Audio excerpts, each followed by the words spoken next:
All right. Okay, so welcome everybody to our panel, Understanding War and Foreign Occupation Through Archives, Trial Dossiers, Photography, and Cinema. Our first paper today will be by, of all the things, I had the wrong thing on top, by Sandra Ott, who is a professor of Basque Studies at the University of Nevada, Reno.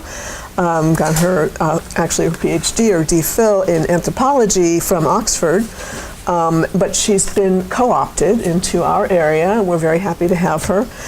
She teaches she's a professor of Basque Studies at the University of Nevada, Reno, has been the director of the program, and is now chairing communication sciences or whatever. Communication studies. Studies, not even sciences, okay.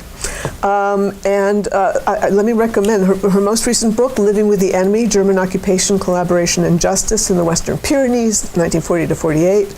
An excellent book and is now out in paper. No, it's the other one that's in paper. They both are. They both are. Paperback edition of War, Judgment, and Memory in the Basque Borderlands, 1914 to 45. So both highly recommended. And today she'll be talking about archives as fieldwork sites and anthropologists' perspective. Sandy? Well, thanks very much, Sarah, and I want to thank the other members of our panel for joining me on this venture, and I'm pleased to be here. Thank you all for being here. Cultural anthropologists have long appreciated that archives contain extraordinary possibilities. As Mary Deschênes observed in 1997, by studying archives as cultural phenomenon, the anthropologist can construct in a process as painstaking as fieldwork knowledge about social worlds now past by treating both documents and their authors as interlocutors. Archival work is an ethnographic enterprise. While doing research in the departmental archives in Pau over a 9-year period, I gradually developed an ethnographic approach to the trial dossiers of suspected collaborators in the French Basque Country and Bern that culminated in my writing 9 narratives published last year in Living with the Enemy. Each narrative told a story about a person accused of collaboration in the post-liberation years. But what is an ethnographic approach to the archives? Is its method any different from those used by historians who long for trial documents to speak, to tell a story, like that of Martin Guerre, or those contained in 16th century pardon tales, or those that emerged from the registers of the Inquisition in Montaillou, or the verbatim transcripts from the trial of Madame Caillot? In this paper, I offer some reflections on these issues and explore some of the epistemological challenges that both archival research and anthropological fieldwork and their methodologies present. In the 1970s and 1980s, Emmanuel Laura-Dallery, Natalie Zeman-Davis, and Carlo Ginzburg used the records of religious and secular trials to explore cultures and societies in medieval and early modern Europe. As Ed Berenson pointed out, their work, quote, formed the vanguard of the shift from an economic and social history miscast as histoire totale to what could be called histoire microscopique, an approach to the past through one exemplary event or person, unquote. Berenson saw the shift from social to what he called anthropological history as an opportunity to, quote, glimpse elements of religious belief, family life, sexual practices, and political power that we might otherwise have missed, unquote. His study of the Caillot affair was one of the first to use a key trial in the recent past to explore aspects of culture and politics through the lens of an histoire microscopique. Located between a grande histoire of important public events and a petite histoire of private and unimportant ones. In contrast to the complete documentary record for the Caillot affair, the post-liberation trial dossiers of suspected collaborators contain a variety of texts but have many gaps.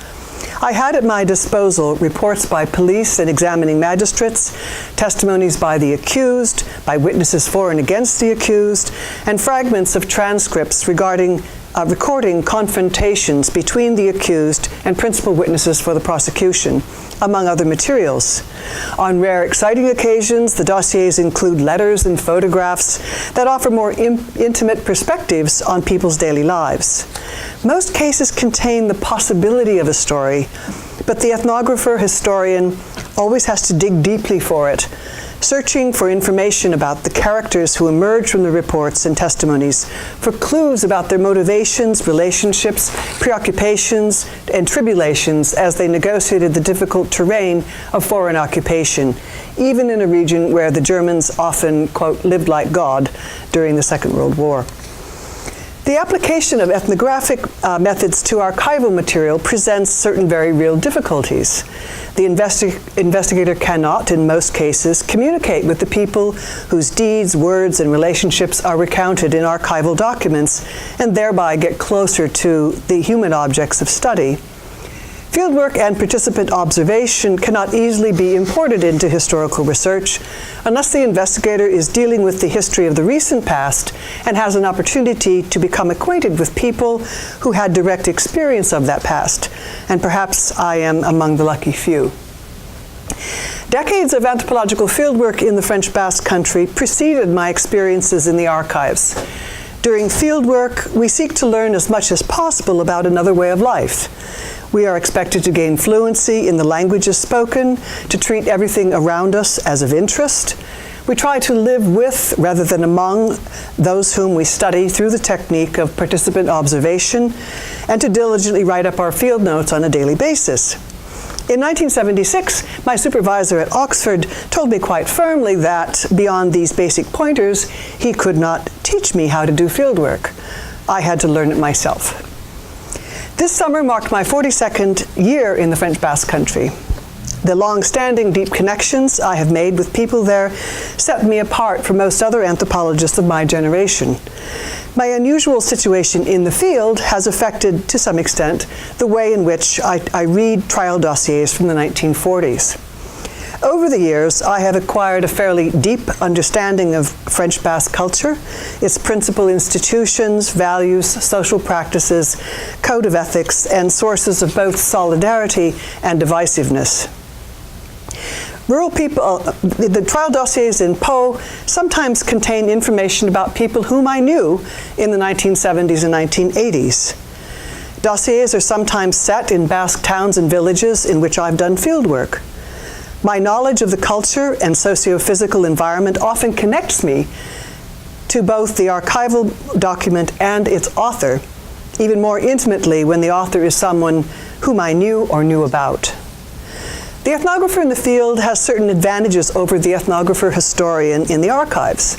During fieldwork, one can ask potentially almost any question and elicit responses from multiple informants rather than merely searching for answers. If one initially fails to recognize the importance of a particular practice, behavior, or statement, the ethnographer in the field can follow up with multiple conversations with a range of informants over time. Yet those same informants might well not give the same response to a different anthropologist doing fieldwork in the same community at roughly the same time.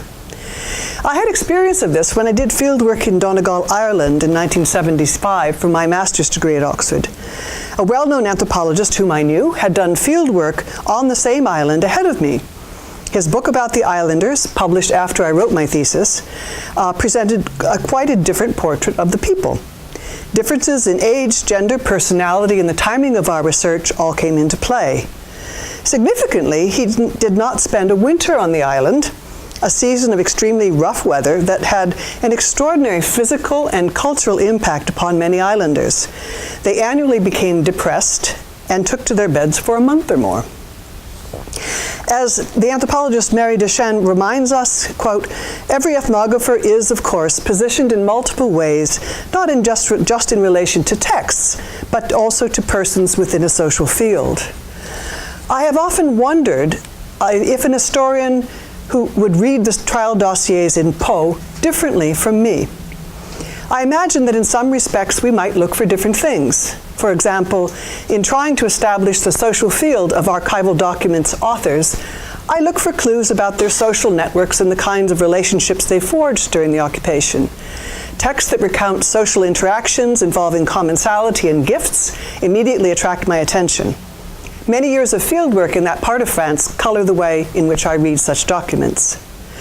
My first fieldwork in the French Basque Country spanned a year and a half in 1976-77. I focused on understanding the cornerstones of what that particular Basque mountain community, the rural Basque house, relations between premiers voisins, ritual practices relating to religion and the life cycle, a complicated and highly structured form of summer transhumance, and cheese making, which led me to discover a local analogy between making mountain cheese and human conception. That's another story. I did not ask questions about the German occupation in 1976 until I heard elderly women talk quietly among themselves about the dark times. I diligently took notes and gradually realized that local denunciations had led to the torture and deportation of 2 young men from the community. When I asked the female head of my household about the case, she warned against making further inquiries. The war, as she reminded me in 1976, was not the focus of my endeavors. By the time I did decide to explore the German occupation in that small part of France, I'd also made a documentary film about the community. Its people had previewed, approved, and watched the film, first in their town hall and then on French television. Many people across the province had also read the French translation of my first book, an ethnographic study of that mountain community featured in the film. In 2003, many people trusted me to undertake research on a book about war and occupation. I had no lack of informants. I made my first foray into the departmental archives in 2004, against the advice of Robert Gildy, who had urged me to start with the archives rather than with fieldwork. Files on judgments, collaboration, and denunciation threatened to distract me away from the task at hand, which at that time was to gather and to analyze information on exiled Spanish Republicans and communists in the Basque province of Ciberroa, to scour police reports on public opinion about such undesirables, to uncover local perceptions of Pétain, the Vichy regime, and the Germans who, from December 1942, based themselves in the Basque communities I was studying. One particular Vichy police inspector, Monsieur Crabou, captured my attention that first summer. He carried out his duties with great attention to detail and with the curiosity of an ethnographer. He wrote voluminous reports on local political, socioeconomic, and ethnic tensions. He frequented local bars, eavesdropped on conversations, but also conversed with his informants and recorded their hopes, uncertainties, and fears.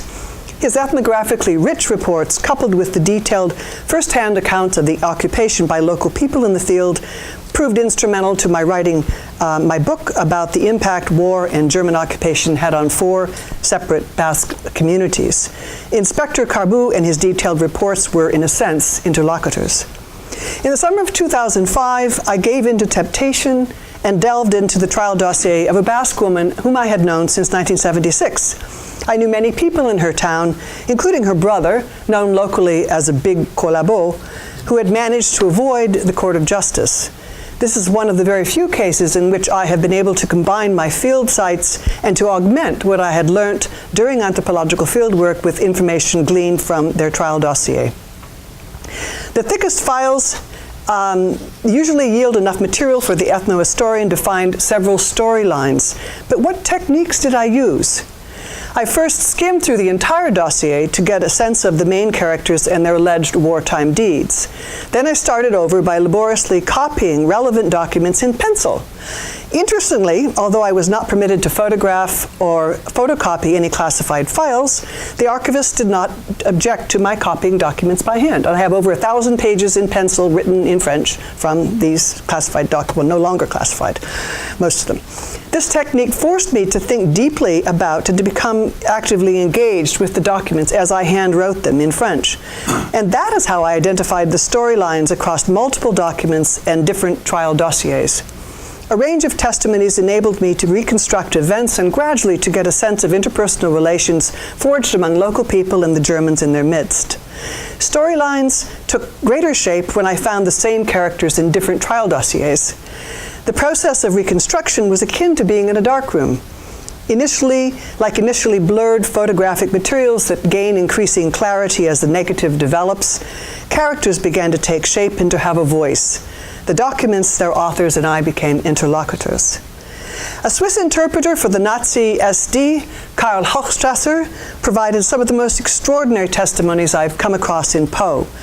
He served as a witness for the prosecution in multiple cases that went before the Court of Justice. During the pre-trial period of discovery in the case of one Basque double agent, Hochstrasser gave highly detailed accounts of interactions and antics involving the accused, his brother, his wife, sister-in-law, and the Nazi officer Otto Doberschutz, whom they all had befriended. One testimony recorded in Paris in November 1944 spans 32 single-spaced typed pages. The testimony constitutes a narrative in itself. He begins with a biographical sketch of his childhood, his various jobs in Paris, Marseille, and Biarritz during the interwar years, his marriage to a Basque woman in 1928, the birth of his daughter, his travels in Switzerland, and in 1939, his employment by the Hotel Carlton in Biarritz as an installer of heating and sanitation systems. When the Germans requisitioned the hotel in June 1940, Hochstrasser quickly became involved with them. Quote, I spoke their language, and whenever they had trouble understanding someone, they came looking for me. Soon they asked me to work for them. At first, it didn't seem to be a big deal. The cost of living was still reasonable, and my salary was sufficient. In October 1941, I ended up accepting the job of interpreter for the Feldkommandantur in Biarritz, unquote. He devotes the next 9 pages to detailed physical descriptions of German officers on the Basque coast, their mistresses, informers, and the work they did for various German intelligence services. These pages provide a context for his detailed observations about that Basque double agent, who he claimed became one of the most important informers for his employer, Otto Doberschutz, head of the German security service in Po. When I reached page 20 of his testimony, I wrote in the margins of my notebook, how did Hochstrasser know and remember all of this? On page 23, he recounts the denunciation and suicide of a German Jew, whose tragedy I knew about from the dossier of the female shopkeeper who had betrayed her. All these interconnections. Hochstrasser then goes on to describe the interactions of a teenager with Germans in Po and the role he played in betraying a Maquis and its civilian supporters, many of whom the Germans brutally murdered. I already knew something about that teenager through fieldwork in 2004. An elderly woman whom I knew quite well had lost her beloved brother in that massacre. She believed that the teenager had denounced his Maquis, and she asked me to find his dossier. I eventually did. That dossier and the dossier of his Germanophile teenage friend enabled me to corroborate many witnesses' statements and to develop further several storylines that eventually became narratives in my book. Hochstrasser's ethnographic eye for detail, his remarkable memory, however flawed, and his penchant for telling his own stories often enabled me to determine the truth value of documents in different files. Is the knowledge derived from fieldwork fuller than or different from what one could learn from the archives? A former warden of my former college, St. Antony's College, Oxford, once cautioned a young scholar, quote, if you rely solely on the documents, you might not get it right. Yet, I would argue that participant observation, like archival research, is a fragmented attempt to gain immediate access to the experiences of the people whom we anthropologists study. What about the people whom we study in the archives? How would the accused who appear in trial dossiers read their own files if they were still alive? The question took on new meaning for me when I recently read My Life as a Spy, Investigations in a Secret Police File by anthropologist Catherine Verderi. She spent more than 3 years doing fieldwork in communist Romania during the 1970s and 1980s. Her presence and research generated a massive surveillance file compiled by the Romanian secret police. She gained access to the file in 2007. Reading through its 2,781 pages, she learned that she was actually a spy, a CIA agent, a Hungarian agitator, and a friend of dissidents. Verderi subjects her own dossier to ethnographic analysis by treating it as if it were someone else's field notes. She attempts to reconstruct the worldview and practices of the police officers and informers who produced her file. Verderi also talked with some of the informers who had been close friends, learning the complex circumstances that had led them to betray her. As she read her file, she, quote, encountered something not written to be read by its subject, unquote. Verderi engaged in a complexly layered chain of research. Field notes from her fieldwork constituted the first level. Research by the secret police conducted on her conducting research created the second level, and her research on their research on her conducting research is the third one. As Verderi shows, fieldwork and spying can easily be confused. In conclusion, I wonder what the teenager so closely observed by Karl Hochstrasser in 1944 would make of my field notes about him, written in 2004. Would he recognize himself in my chapter about him and his wartime actions? He is now 89 years old and still lives in his parents' apartment in Po. I avoid walking past that building, but if we ever met, what story would he tell me? Thank you.